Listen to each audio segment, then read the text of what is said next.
Olá, e cá estamos nós, eu e você e eu, e juntos, juntinhas, para a gente falar sobre o que mais importa para a cidade de Campinas. Para a gente discutir, conversar, trocar ideias, concordar, discordar, mas sempre dentro de uma verdade que não leva em conta o que sai por aí, né? Notícia é boa, mas quando ela é verdadeira. Então, hoje nós trouxemos aqui uma mulher extraordinária para falar com a gente sobre educação. Se eu disser que ela é professora, você vai dizer só podia ser extraordinária, porque os professores são os servidores mais extraordinários de qualquer gestão pública e Campinas não pode ser diferente. Eu trago hoje aqui uma professora que é educadora, é doutora pela Unicamp, que é a Vanessa Cresce. Vanessa, seja muito bem-vinda. Obrigada por aceitar o nosso convite aqui no podcast Diário da Delegada. Ah, e tem uma coisa, não se inscreveu no canal? Se inscreve já, porque aí você vai ser avisado todas as vezes que um novo episódio estiver indo ao ar, tá bom? Seja bem-vinda, Vanessa. Bom ter você aqui comigo. Eu agradeço imensamente ao seu convite, delegada Terezinha. Agradeço ao Grupo Diário Campineiro. É uma honra incrível estar aqui. Muito obrigada. Estou muito feliz. A honra é nossa de poder estar falando sobre um tema tão importante para a nossa administração. Bom, vou perguntar aqui, vou falar com a professora da rede municipal, que é o chão de fábrica, né? Aquela que veio do chão de fábrica. Você tem uma visão direta nessa condição dos problemas do dia a dia de uma unidade de ensino. E quais são os maiores desafios, né, que todos enfrentam, tanto da parte docente como discente, para levar a cabo as políticas públicas que são eficazes, que não bastam ser eficazes, que sejam, inclusive, eficientes para a formação do cidadão do futuro? Excelente pergunta, delegada. Eu acho que um ponto crucial que essa gestão já está analisando é a quantidade de alunos por sala de aula. Então, estudos têm recomendado cerca de 25 alunos por sala de aula. Na rede, essa quantidade varia, de acordo com a região, de acordo com o segmento, mas a gestão tem construído creches e escolas, né? Então, nós temos uma perspectiva de que o principal problema será solucionado. Aí, há outros também, questão salarial, que implica no desempenho dos professores e até mesmo na adesão do perfil do profissional que ingressa no magistério. Então, nós temos aí algumas questões que estão sendo solucionadas pela prefeitura. Quando você fala do número de alunos em sala de aula, nós estamos falando das políticas públicas no município de Campinas, ou essa já é uma discussão a nível de Estado, de Brasil? Como que é, a nível de Estado, em outras cidades, outros estados, no Brasil, essa discussão? Há unanimidade em relação a isso, ou depende de cada governo, de cada gestão, de cada município? Nós temos o Conselho Nacional de Educação, que estabelece essas normativas. Ora, se isso já acontece na creche, na educação infantil, nós temos, então, que solicitar que isso ocorra também no ensino fundamental, no ensino médio e assim por diante. Então, assim, a gente tem um Conselho Nacional que orienta as diretrizes dos municípios e do Estado. Então, ainda não é uma realidade, é um objetivo, podemos dizer assim?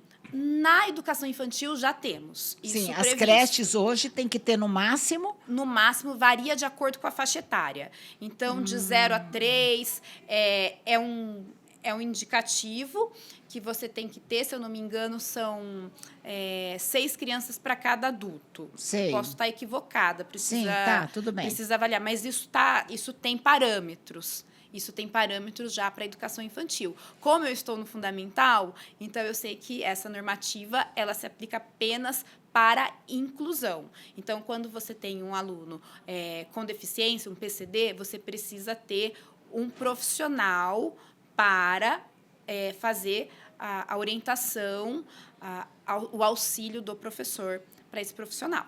Esse é um ponto bastante interessante, porque, na verdade, quando eu visitei uma escola, havia um professor para a escola inteira. E aí eu fiquei me perguntando, não precisa ser muito inteligente para saber que é impossível um único professor especialista para acompanhar alunos PCDs de diversas níveis de escolaridade, primeiro ano, segundo ano, terceiro ano, e também dentro de uma escola. Por quê?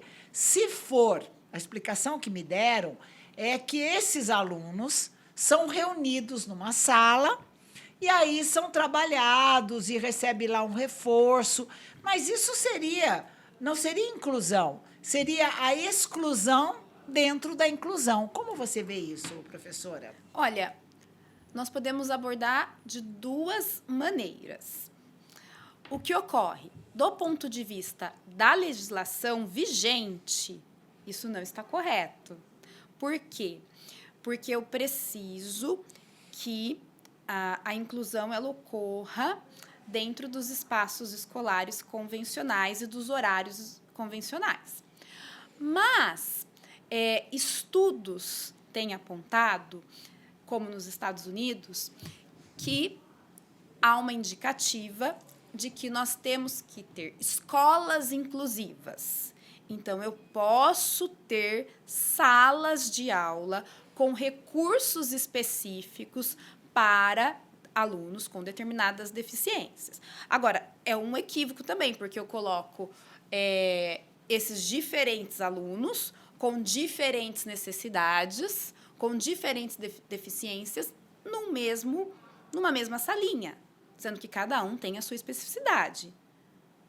O que eu faço? O que eu faço enquanto escola? Eu diluo isso nas salas, eu mantenho essa salinha com um profissional de apoio. É um dilema. O que nós não temos hoje no Brasil, e aí eu falo com convicção, é dados qualitativos e dados empíricos no que se refere a essa questão. Então, eu estaria sendo leviana se eu fizesse qualquer afirmação. O que eu sei? Há uma realidade na escola, nós temos os dados de que os alunos, atualmente, eles não são matriculados em uma única sala, eles são matriculados em salas diferentes e nem todas as salas têm o apoio. Nós temos esses dados no Observatório da Educação. Nós temos os dados de todas as turmas da educação infantil em Campinas. Nós podemos trazer aqui, quando quiser, quantas salas na educação infantil não há o auxílio, não há o apoio. É algo ainda a ser atingido, né? Porque é tudo muito novo, na verdade, e aí a gente fala um pouquinho sobre o que a gente falou, inclusive no seu podcast, que eu também agradeço o convite por participar da entrevista, mas esbarra um pouquinho na questão da presença do psicólogo também nas escolas, né? O governador Tarcísio anunciou há um tempo atrás a contratação de alguns profissionais da psicologia para que estejam em salas de aula, estejam nas escolas, mas é infinitamente menor ao número mínimo necessário. Inclusive, nós não teremos um em cada escola pelas vagas que foram anunciadas. Como você vê esta política pública, que eu vejo como essencial, a presença de um psicólogo, até por conta da violência contra a criança e adolescente, como você vê essa política pública na real, no chão de fábrica? Está acontecendo? Olha, na escola, nós temos a contratação via conta escola. Então, a direção da escola já tem a opção de mobilizar parte do recurso do conta escola para atendimento dos alunos. Acontece que nós temos uma burocracia tão grande no conta escola que, se eu sou diretor e contrato uma psicóloga PJ e, de repente, ela se sente ali sendo explorada, eu sou responsável jurídica por aquela situação. Então, as diretoras, elas se sentem acuadas. E não o Estado, no caso? O A es- diretora não representa o Estado? Quando ela faz essa contratação pela conta escola, ela não está agindo em nome do Estado? Mesmo assim, é ela, pessoa física, que vai É responder? ela que vai responder. Interessante. Segundo as normativas que chegaram até a minha escola, nós estudamos o processo que veio da universidade, nós estudamos o contrato, nós estudamos e foi inclusive uma diretora muito competente, ex-bancária, gestora, que fez, muito bem legalista, que fez essa análise. Por outro lado, o concurso já está chamando. Então, nós teremos no município psicólogas disponíveis. Concurso na cidade de Campinas. Concurso no na caso. cidade. Campinas tem uma gestão, não é fazendo proselitismo político, nada disso. Aliás, o salário tem que melhorar. Eu acho que Campinas está sendo vanguarda em várias políticas, no que se refere à parceria público-privado. A pirâmide etária da cidade está modificando, então faz sentido essas creches do Espaço do Amanhã. As escolas integrais do ensino fundamental, uma gestora que acabou de chegar na educação com um perfil que vem do Estado para fazer com que o município tenha mais essa política de metas, de currículo, de normativa. Autonomia é bom? Autonomia é bom, mas nós precisamos de parâmetros mais diretivos e menos reflexivos. Em outras palavras, né, a experiência conta nessa hora da indicação de uma pessoa para um cargo público, né? Então, a técnica, né? Nós esperamos aí que a nova secretária, Patrícia, que ela consiga, né, colocar aquilo que saiu do trilho de volta nos trilhos, porque a educação em Campinas ela é de excelente qualidade, não podemos negar isso. Os espaços das creches do amanhã, eu até disse aqui, num dos meus entrevistados que eu conversei, falou, olha, deveria ter um tour pelas creches, né, no espaço de amanhã, porque as pessoas não têm nem noção da oferta, né, de educação. Para mim, é realmente assim. Até a rainha, né? Algo surpreendente. Até a rainha da Suécia. Foi até da Suécia que veio? Suécia.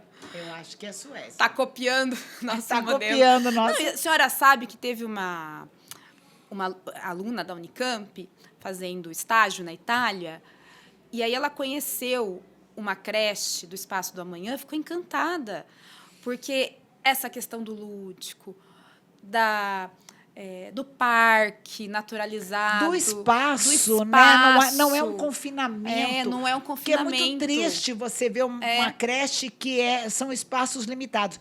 Nós temos creches em Campinas, da rede privada, por exemplo, que a fiscalização é quase inexistente, em que as crianças estão acumuladas, sem espaço para correr, às vezes até em áreas assim de vários andares. Então, é muito complicado. Acho que falta um pouco de fiscalização. Mas, né? então, ela chegou e ela ficou encantada quando ela viu o Espaço do Amanhã. Ela foi até essa creche em específico que ela conheceu. Ela falou, eu fui até a Itália, tanta coisa interessante.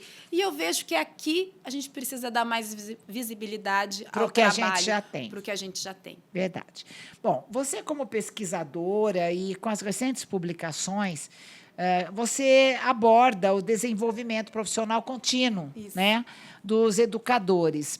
E de que forma a formação continuada pode, ou não, suprir as lacunas da formação inicial dos professores? Excelente pergunta, delegada. Excelente. Bom, são várias coisas que me ocorrem. Eu acho que a principal que está faltando, que aí a prefeitura tem aí bastante mérito no que ela faz, que ela reconhece titulação. Então, ela reconhece, ela dá um percentual quando você tem mestrado e um percentual quando você tem doutorado.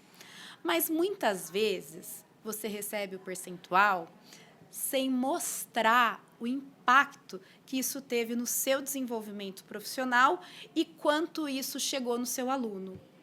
Então, eu acho que um ponto importante é atrelar essa política de bonificação por titulação há impacto no seu trabalho. Ao resultado. Ao resultado, exatamente. O que não é muitas vezes, mensurável de um modo quantitativo. Eu posso apresentar resultados qualitativos e quantitativos. Sim. De repente, eu, por exemplo, na minha turma, se eu for mostrar resultados quantitativos, eu me complico. Mas eu tenho Qualitativo, qualitativo, você tem... eu tenho um retrato intersetorial dos serviços na cidade com uma amostra ali reduzida de alunos, porque eu trabalho com alunos de altíssima vulnerabilidade social. E não há uma resistência dos professores para se aperfeiçoarem, se aprimorarem?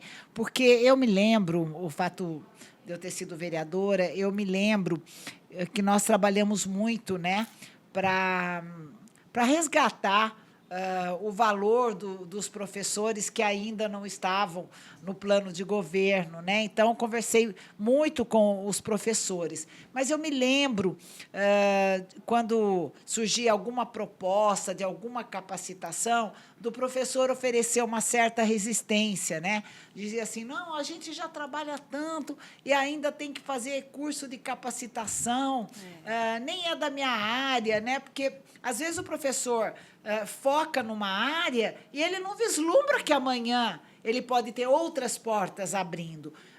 Existe essa resistência? Como driblar essa situação? Como motivar, né, o profissional da educação a estar se aperfeiçoando? A pergunta de milhões. Porque, olha, eu não tenho um dado organizado, mas a gente já viajou um tanto aí pelo Brasil, fora pelo exterior, e eu diria que aqui nós temos boas práticas de formação de professores. Agora, inclusive a prefeitura paga ali um valor, né, que a gente pode falar aqui. Simbólico? Simbólico, praticamente. Agora, mesmo que fosse maior, eu acho que a motivação ela é um desejo intrínseco. E aí eu consigo observar que, mais do que formação, o que impacta no desenvolvimento do professor é a vocação. Aí como é que eu faço? Como é que eu seleciono? Como é que eu crio uma rede de pessoas vocacionadas para o trabalho docente?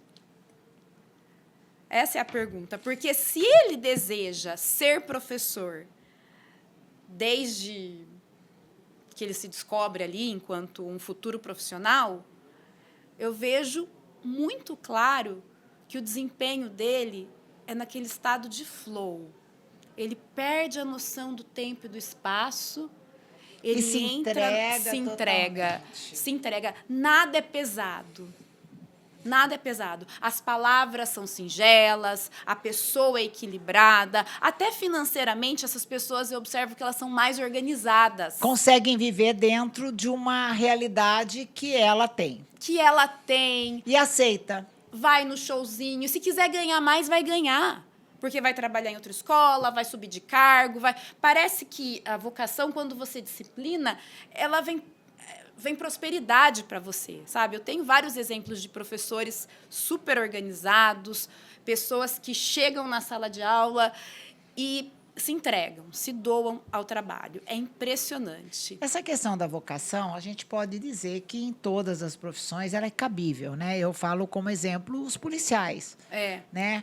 O policial vocacionado, a tendência dele não é reclamar tanto, e sim aceitar determinadas circunstâncias e trabalhar, ter o seu esforço, porque nem tudo é dado a priori, né? É preciso você também conquistar o seu processo de crescimento. É preciso ter a ousadia de, por iniciativa própria, se matricular num curso. Hoje nós temos aí vários cursos de capacitação, inclusive formações em nível superior, com EAD, que permite que a pessoa possa estender o seu conhecimento, ampliar o seu conhecimento, porque o conhecimento não é dado a priori, né? Ele tem que ser construído, ele tem que ser conquistado.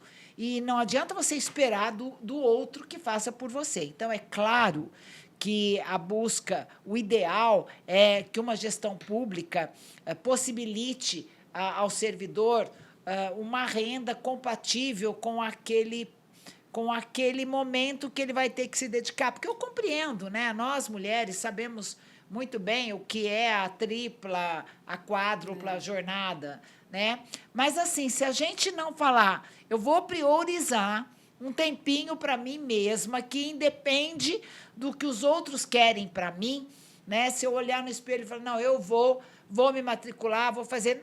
Você não tem nada a perder, porque, às vezes, você encontra ali algo que realmente desperte em você um interesse que você até desconhecia. Eu observei, essa semana, no shopping Iguatemi, o coral da Unimed. Eu fiquei encantada com aquele coral. E aí eu fui... Maravilhoso. É maravilhoso.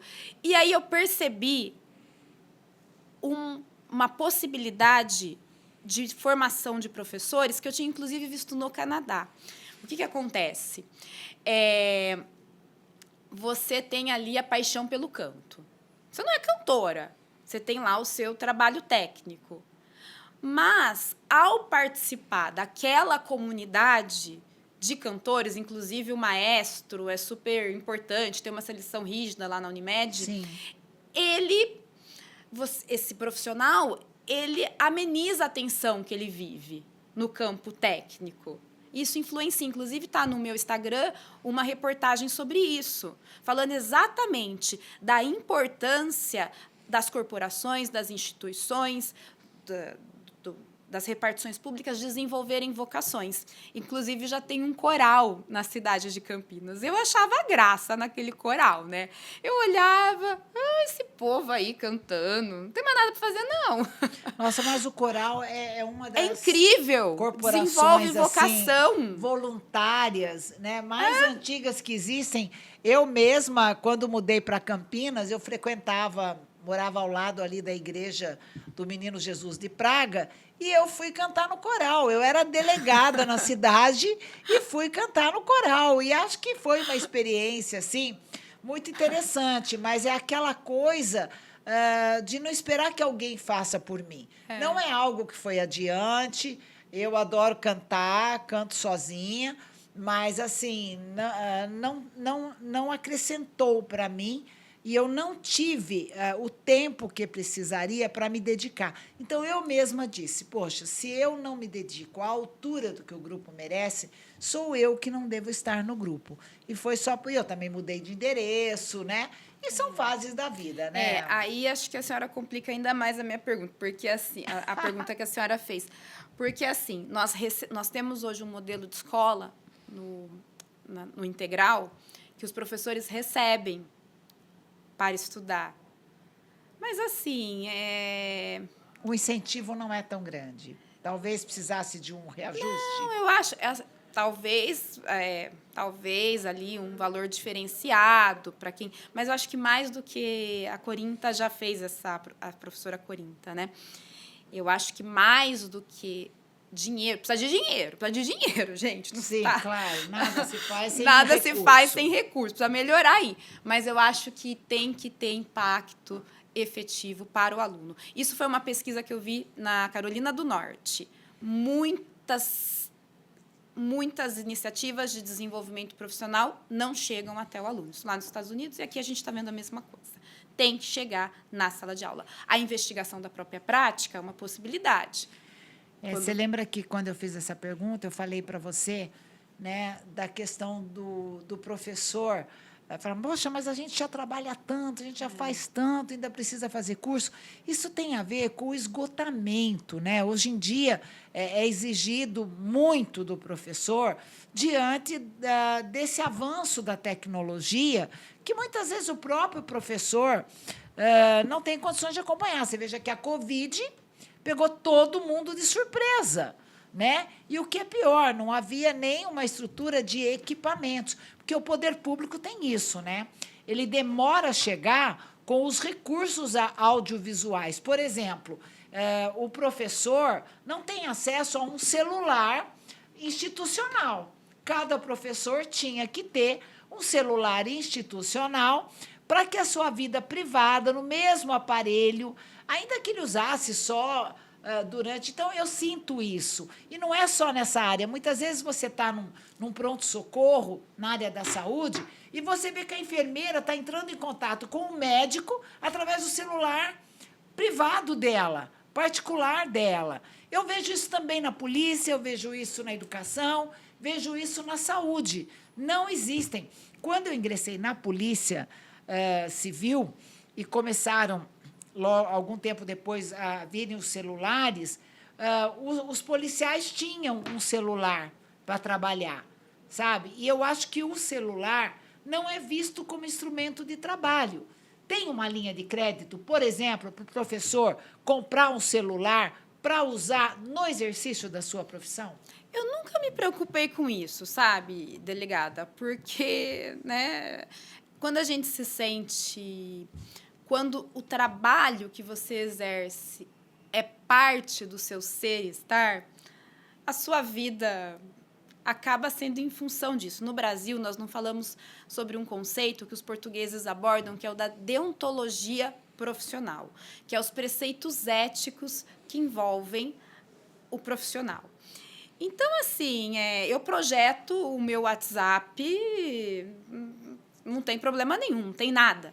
Sabe? Os alunos têm o seu WhatsApp pessoal? Não, os pais. Então, é isso que os pais têm. Então, é isso que eu digo. O professor tem que interagir com os pais e com os alunos. Mas daí tem o Classroom, que também está no celular, que é o nosso Mas é no canal celular oficial. de quem? Olha, Um celular para uma sala de aula, um celular institucional para uma escola? Se me derem outro celular, eu vou fazer muita confusão. Eu prefiro que continue no meu. Mas isso é uma opção pessoal, porque eu me sinto completamente né, parte daquele processo ali de viver a docência, né? Mas eu entendo que nós temos que preservar a privacidade. Eu senti muito isso, eu vi isso, né, na Covid. Eu acho que se eu fosse vereadora, já estaria entrando com um projeto de lei para que o professor tivesse. Agora, posso falar a verdade, celular delegada? institucional. Agora, posso falar a verdade? Às vezes eles... Nossa, eu vou ser cancelada, mas tudo bem. Às vezes a gente luta lá por um celular, por uma coisa assim, né, profissional, mas daí a gente abre o nosso Instagram e coloca ali, sabe, algumas roupinhas, algumas coisas assim. Que o seu aluno vai ver. Que o meu aluno vai ver. Então, a gente tem que ser coerente. Mas essa questão que eu abordei é justamente porque eu entendo que há uma confusão. O próprio aluno, né, às vezes o professor, preocupado com o aluno, passa o seu celular, né, para os pais, o pai ali na correria fala, olha, liga lá para a sua professora, fala com ela. Então, é nesse sentido que eu falo da importância de uma linha privativa para cada profissional. Vamos pensar nisso, você que adora falar em leis, acho né? que dá para a gente fazer uma pesquisa, inclusive, mas eu vejo também, né, o médico de antigamente ligava na casa do paciente. Mas antigamente não tínhamos as redes sociais com milhões de pessoas chamando aquele médico. Então, é bem diferente. Olha, nós estamos caminhando aí para o último minutinho da nossa entrevista, mas eu queria que você falasse um pouquinho. A gente sempre faz uma pergunta relacionada à vida pessoal da pessoa, e você escreveu um livro, né, sobre cirurgia bariátrica, criando a personagem Laurinha. Quem é a Laurinha? A Laurinha é a professora Vanessa Cresce. Você foi paciente, você fez uma cirurgia bariátrica. E por que você escreveu esse livro? Se eu contar a verdade, eu saio daqui com voz de prisão. Tô brincando. Não, nós estamos aqui para prendê-la. Na verdade, né? Foi um processo muito intenso. A cirurgia bariátrica, ela envolve diferentes facetas da pessoa. Ela mexe com a integralidade do paciente, e eu notei ao longo do processo que havia a ausência de um médico da família. Um médico que tanto a família quanto a paciente pudesse ligar e falar, tô confusa, tenho que fazer tal exame, tenho que passar em tal consulta, que centralizasse todo o processo. E aí, diante dessa necessidade, a gente constrói uma personagem que se atrapalha toda. Ela cria uma espécie de... a gente troca, né? Uma compulsão por outra. Alguns pela bebida, infelizmente, outros por compras, então. E ela fica querendo saber da história do médico, querendo saber. Então, ela cria e ela faz várias coisas para descobrir sobre esse personagem que ela cria. E aí o livro é em torno dessa suposta paixão. E nisso ela desenvolve empreendedorismo, ela desenvolve saúde mental, ela desenvolve uma série de aspectos ali que impactam no desenvolvimento profissional, pessoal e de sua saúde mental e até em relação à sua relação com a própria família, né? Muito interessante. Então, para vocês que quer saber mais, quer conhecer melhor a Vanessa Cresce, você pode entrar nas redes sociais da Vanessa, que é Vanessa Cresce. Vanessa Cresce, CRECCI. com 2 CI. Isso. Então, você agradeço a você mais uma vez pela entrevista. Chegamos ao final. E você aí se inscreva no canal para você não perder todas as entrevistas. Toda quinta-feira, às 20 horas, nós temos um novo tema, um novo entrevistado, uma nova entrevistada para conversar com você. Vanessa, muito obrigada pela sua presença. Seja sempre bem-vinda aqui no podcast do Diário da Delegada. Foi um prazer te entrevistar. Muito obrigada, delegada. Foi ótimo, uma honra. Obrigada, pessoal. Obrigada. Tchau, gente. Não se esquece, se inscreva no canal porque você vai ser avisado do próximo podcast do Diário da Delegada aqui da TV Diário Campineiro. Eu espero você. Tchau.